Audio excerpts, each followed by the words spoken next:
Chapter 13. At the bus stop, Matt grinned. That was cool, he nodded as the McKees approached. He rubbed his temple, clearing his thoughts. You guys just walked by Dabney like he was nothing. He looked past Chris and smiled. Dabney scowled back. Chris set his backpack on the ground.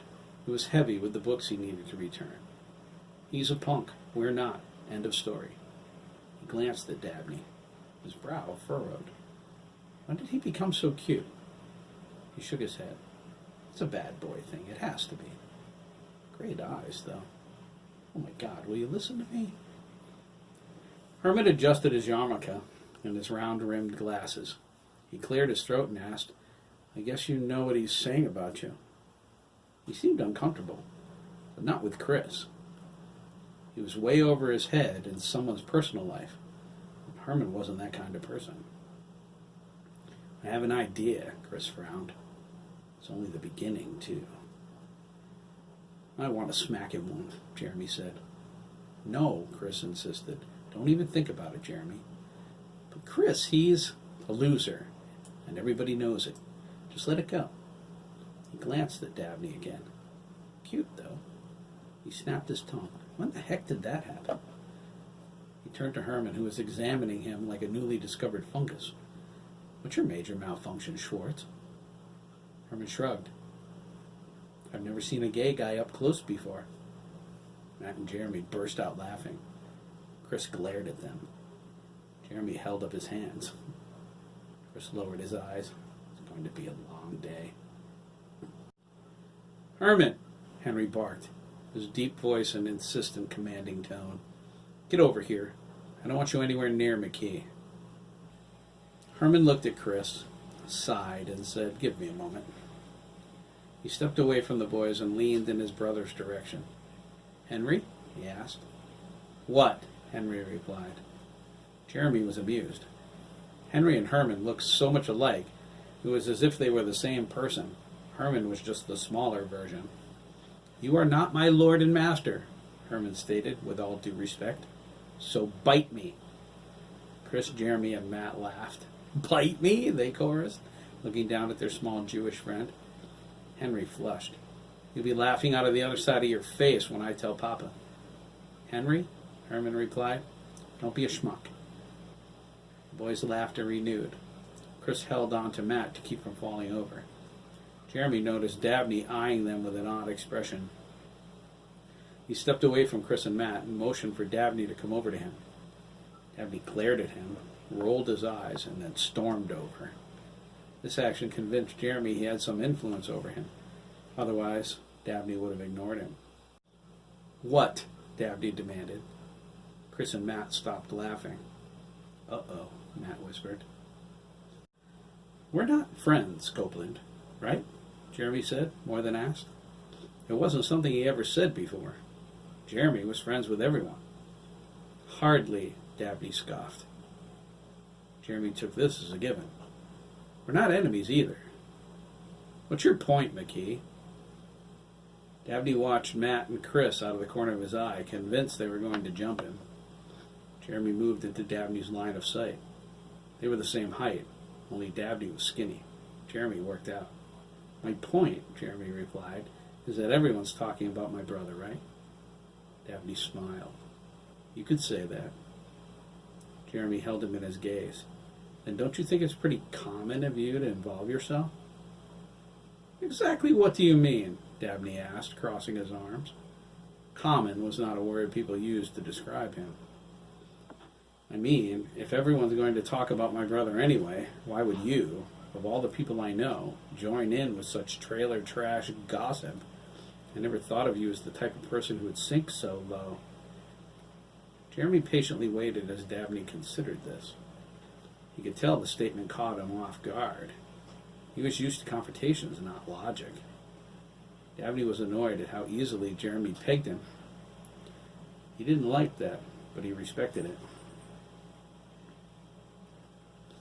You know something? Dabney asked, a hard expression on his face.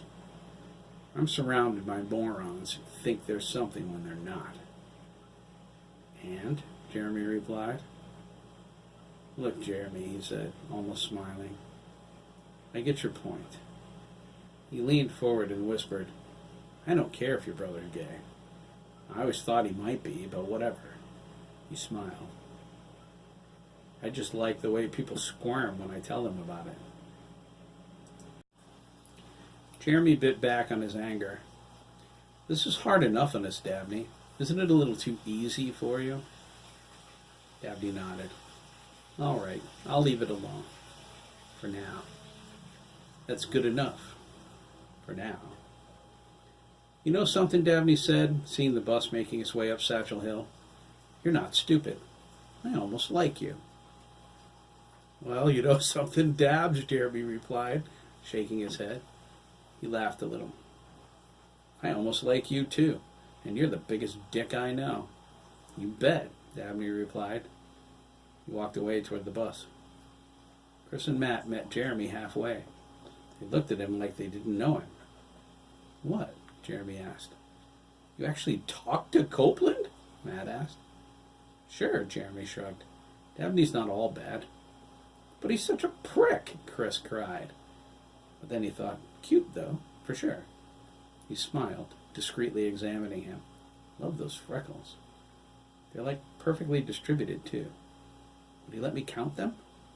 He acts so sour, but I bet he's cuddly as hell. He blushed. Thank God no one can read my mind.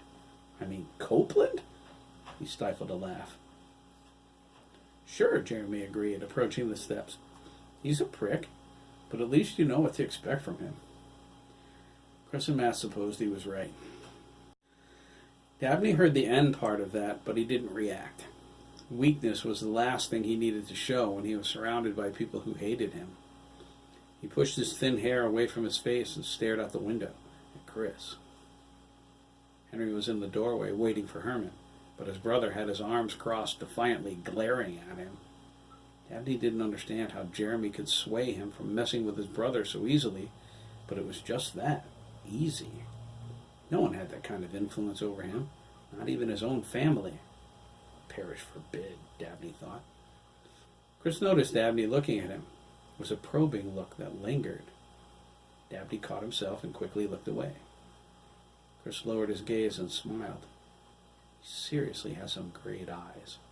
He snapped his tongue. I can't believe it. He's making fun of me and spreading Dan's rumors, but I'm fawning all over the guy. I should be righteously pissed off. But what am I doing? Acting like a fangirl. His heart skipped a beat when Dabney looked at him again. It was only for a moment as he got on the bus. Do I have a crush on Dabney? He shook his head. Good God, is that it? Dabney looked at him again, but then looked away. Chris smirked. Okay, Dabs, you can stop being so cute now.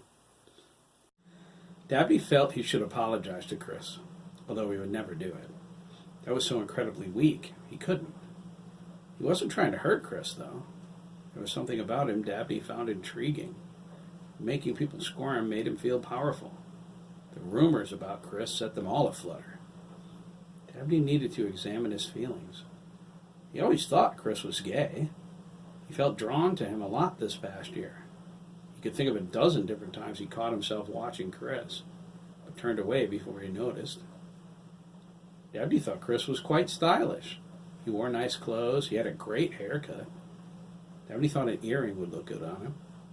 He might have wanted to talk to Chris a few times, too. He even showed up at work early on occasion with the intention of accidentally running into him, but he was afraid of being rejected. They shared a cordial nod in the barnyard, and nothing more. He hoped Chris might talk to him sometime, but he never did. Dabney didn't understand what was going on. But there was something about Chris that was different. If he was gay too, he would have said Chris was really hot. His eyes are an amazing shade of green, Dabney thought. He shook his head. Just saying. As for Jeremy, he was slick, like his father Thomas.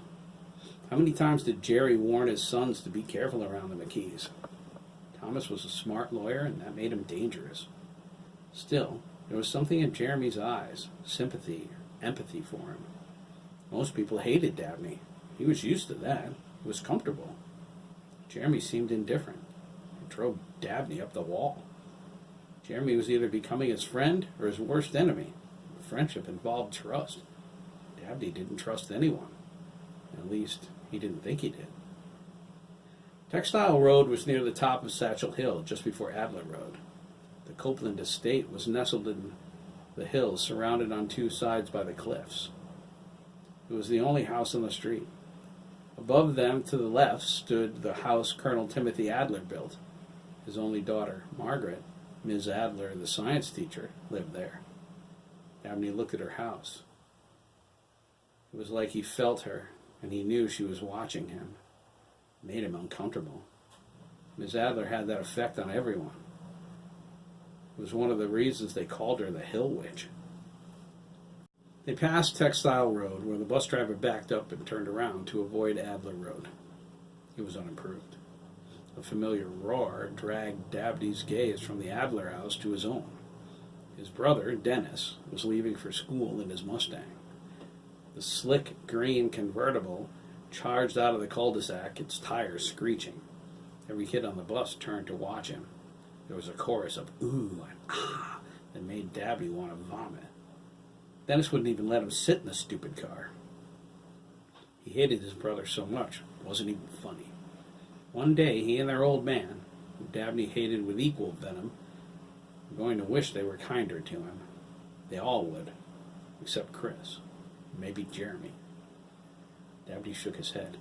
What is it with these guys anyway? He glanced back at Jeremy and then lowered his gaze. He felt very alone for an instant, until he forced the feeling away. It returned when he looked in the driver's mirror and saw Jeremy smiling at him. He saw Chris looking at him too, but his expression was different. He was curious, like he was trying to answer a question. Dabney understood that. He was having the same difficulty. Their eyes met and locked in a searching gaze.